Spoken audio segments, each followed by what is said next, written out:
Bagamba nti okuddiza guba mwoyo ate nga nze ngeri yokka gye nnina okuba nga nkuddiza sindala okuba nga ate nkutumirako ko wamu n'okuweereza nga asissa mukono mu ddakiika eno yennyini mbeera nga mbanirizaako ku Phiphie nkangamba nti mukola kyamanyi nnyonyi ddala okuba nga ate mugyeekumirako ngenda kuba nga ate nkutussaako ku biki ebitonotono ebiri mu ggwanga naye nga ate sigenda birekerera mu bbanga ngenda kuba nga ate ngattirako ebbaluwa ya ensonga nti eno nnyimpipi sobodde kuba nga ngisoma yokka wabula kansooke ntumire ku bantu baffe ate nga nabagamba nti gwatewulidde olwaleero olunaku olulala nja kuba nga nkukonako olw'ensonga nti muli bangi naye njagala okuba nga mbatusaako buli omu mbeere nga mukonako mpolampola nsookedde ku mwana muwala amanyiddwa nga Mariam okuva wali e Dubai. Salamu alaikum okola kyamanyi nnyo okuba nga ogyekumirako namugenyi Rebecca Saudi Arabia, Don Angels, Doreen Nakandi Dubai, Dorothy Flavia Saudi Arabia, Trisha Busura okola kyamanyi nnyo ddala, Lucky Bridge Jordan okola kyamanyi nnyo ddala, namugenyi Prosi, Katrina Jordan Masi Dubai, Ruth K 256, Esther Madrin Japan, Shira Saudi Arabia, Rashim Nasimu oba Rashim Nasimu Hambaga mwana gwe okola kyamanyi nnyo ddala ate nga nawe namuli Patricia sikwerabidde mwana muwala amanyiddwa nga Martha Jovita webale nnyo webalire ddala UK mukwano nkwagala nnyo ate nga nawe Robert Kata sikwerabidde ne mwana muwala amanyiddwa nga Rina gwe buli ssaawa obeerawo wano webale kubanga ate tossa mukono DJ Remy 256 love of my life nkwagala nnyo tata w'abaana bange kansinzire wano ate bwentyo mbeere nga mbatwala mu maaso ku biki bye tulinawo olunaku olwaleero naye nga we nabasuubiza nti nja kuleetanga ka caption tusooke tubeeko kye tukayigamu tulyoke tubeere nga ate tugenda mu maaso n'empeereza yaffe nabwe gutyo nziguse ne mwana muwala amanyiddwa nga Irene Namubiru alina kyatugambye olunaku olwaleero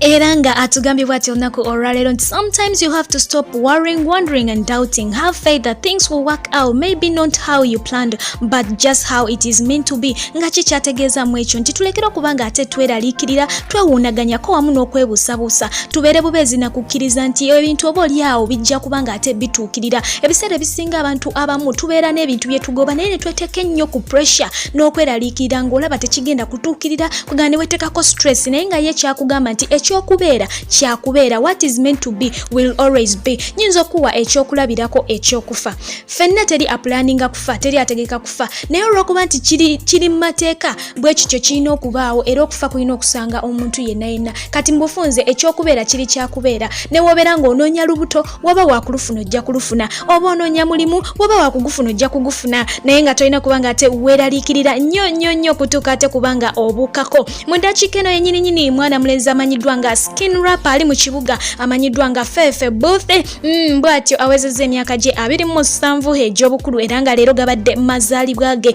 Katusinzira wano tumugambe nti happy birthday Phiphie Bosi. Ate ng'eyo tuvuddeyo mwana muwala amanyiddwa nga Anatalia ononno Anatalia Oze mu kalakasi era nga abadde asinzira wali ku NBS TV bw'atyo n'atukalakata oba n'akalakata ba celebrities ab'enjawulo nga ali wamu ne mwana mulenzi amanyiddwa nga Lord Kaiser wamu ne mwana muwala amanyiddwa nga Zahara Toto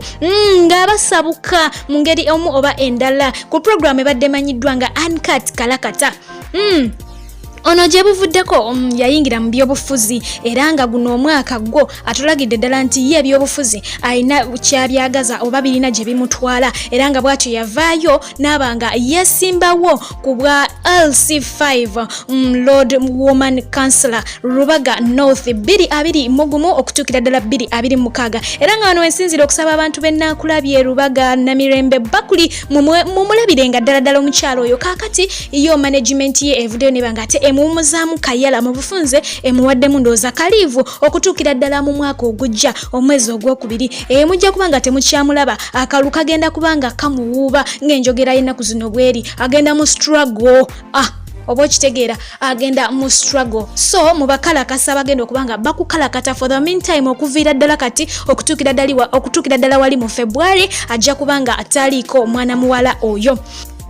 Eyo nga tuvuddeyo yo mukulu amanyiddwa nga Moses Sali muyite Bebe Cool avuddeyo n'atugamba nti a pastor called me last evening and told me, my son, you are the one with a key of President Yoweri Kaguta Museveni's victory in this coming general election. I was so curious and asked him why. He told me you are Bebe Cool and that means you are cool. Someone behind you is called Catherine Kusasla, meaning mercy, and behind her there is a godly eye and that's big eye, star boss. So get to know your value in this election.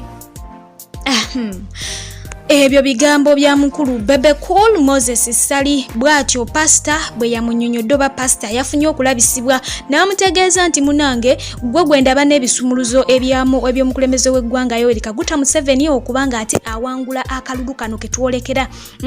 n'amugamba olwo n'amubuuza nti lwaki nti olw'ensonga ye gwe Bebe Cool ekitegeeza nti oli cool oli mukakkamu emabega waliwo omukyala Catherine Kusaasira ate ekitegeeza nti Masi ekisa ate emabega we waliyo omusajja amanyiddwa nga Big Eye ekitegeeza nti eriiso lya Mukama Katonda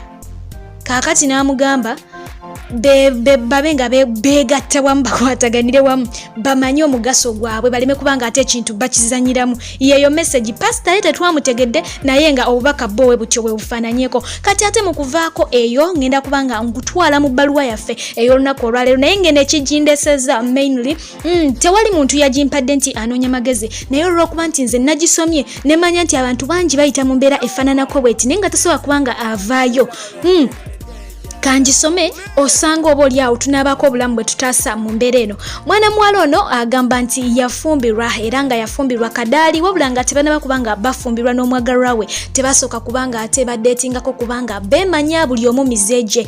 bwe bamala okufumbirwa ne bamukuba embaga bamukuba okukyala kwanjula ne bamukuba embaga kidaala era bwe batyo ne bamutwala mu maka ge abeere nga afumba ono ng'ayingidde eddya lye omusajja we yatandika ng'asaaga n'amutegeeza nti ye tasobola kufuna bwagazi bwa mu buliri nga tasoose kuchapulamu mukyala nga tasoose kumutimpula kyentegeeza omukyala yasooka n'alowooza kubalaata era n'alowooza nti omusajja oba oli awo asaaga munnange amuleetera akamera alyeko omusajja n'amuviira mu luyi nga lwo nno kikyanoonya mbu omusajja nga yatandika kwekwasa nti emmere omunnyo muka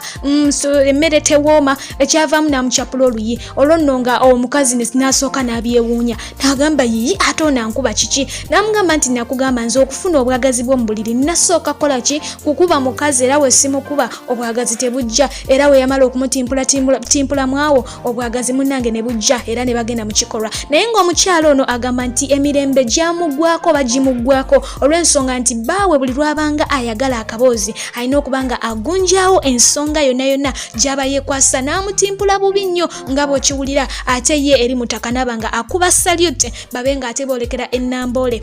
kakati mu mbeera eyo mwana muwala agamba akoze atya kubanga ekituufu kiri nti atya okubanga ayogera n'ab'ekika ky'omwami ku nsonga eno atya okubanga ayogera n'emikwano gye atya okubanga abuulirako omuntu yenna naye agamba nti akola atya okubanga atereza obufumbo bwe kubanga ekyamazima tali wiringi kubanga anoba era yagambye nti mwabateesa okubanga anoba mbwaleke amaka ge temutawaana okubanga muteesa ye ayagala kusigala mu kintu kye ng'akivuga naye ayagala kumanya nti kiki kyayinza okukola okujja bbaawe ku muze guno ogw'okuba nti mutaka okuba saluti alina kusooka kubanga amaze kubanga amuwuttula ekintu kino nno nakireese olw'ensonga nti nali nkirabyeko mu firimu nga omusajja omu okubanga agenda mu mbeera ey'obwagazi asooka kuwuttula mukazi we naye simanyi bwagazi bwa mukazi gye buva ng'ate omaze okubanga omulumya era ng'oyo ono omukyala wano mu bbaluwa yagambye nti naye ono waamala okumukuba n'obwagazi ye nga ye bumubula era nga n'amazzi wali gaba tegaliiwo bulungi agasobola okuba nga ate gakwasaganya ensonga z'omu kisaawe kaakati gwe simanyi ali eyo omuwandowooza ki nabagambye nti ebbaluwa eno nagironze bulonze ku social media naye nga kanzije ngisomere abawuliriza bange olw'ensonga nti baana bawala bangi bayita mu mbeera eno obanga baana balenzi bangi baba n'ebizibu bwe bityo ono omwami takuba mukyala we mbu lwakuba amwagala naye alabika aliko ekikyamu ekimutawaanya kaakati gwe obanga olina solution gy'omanye osobola okuba nga ate emutereza mu layini osobola okuba nga ate oteesa naffe wano olunaku olwaleero bwetutyo ntuba nga ate tufuna solution okwefaananyirizaako ne mwana muwala ono waliyo n'abalala bangi nga ye baawe takyayagala kubanga ayita mu kifo ekituufu walina okuba nga ayita ng'ate ayagala kuyita eri emmanju bakopperera emize emikyamu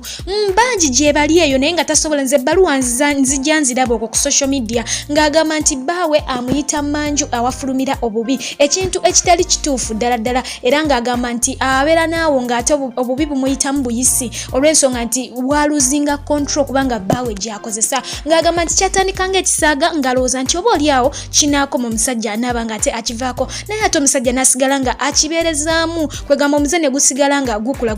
wabula nze ate kyenyinza okugamba baganda bange nti ekintu oba olaba nga tojja kusobola kukibearing oba nga kigenda kuwa hard time omuntu ono mubulirirewo mu ntandikwa oba mulagirewo attitude mu ntandikwa abantu bano babanga baana bato babanga ba baby joys kyokuza omulaga kyakula amanyi kyovola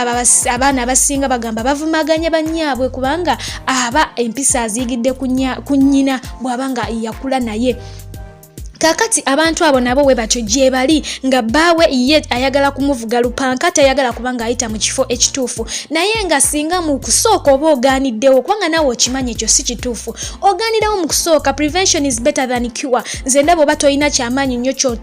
kyotisa kufiirwa ddani obulamu bwo kubanga kati omu ye yagamba nti obubi butuuka ekiseera nga bumuyitamu buyise ate nga muntu mukulu okubanga buli kiseera abeera mu pampa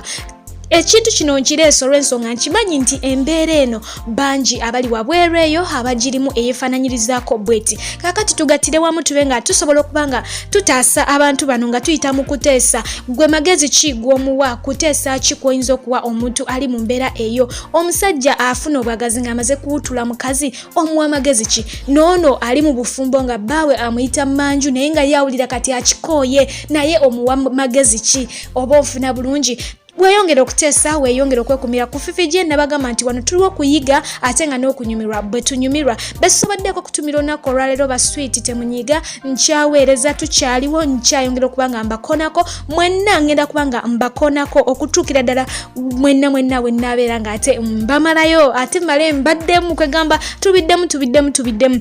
lwaki sibeerekereza gwe atanala kuba nga osubscribinga akapesa kangu nnyo subscribe ate obeere nga otweyongako mu butongole mbadde Phiphie gye okubanga ate nkuweereza atakumira mpera ayongera okuba nga abankumira mbeere bulungi mbagala nnyo mweraba.